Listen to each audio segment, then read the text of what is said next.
ஆண்டவருடைய அபிஷேகம் அவர் மேல இருக்குதே, அவரை நான் கொலை செய்தா ஆண்டவரை கொலை செய்தது மாறியாச்சே. இப்படி என்ன செய்யறாரு? பயப்படுறாரு.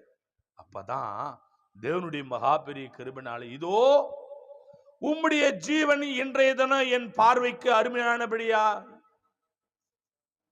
அப்படியே என் ஜீவனும் கர்த்தரின் பார்வைக்கு அருமையா இருந்ததினால் அவர் என்ன எல்லா உபத்திரத்திலிருந்தும் நீங்களாக்கி விடுவிப்பாராக. கரங்களை தட்டி அல்லேலூயா, அல்லேலூயா, அல்லேலூயா. உன்னை எல்லா உபத்திரவத்திலிருந்தும் கர்த்தர் உன்னை விடுதலையாக்கணும்னா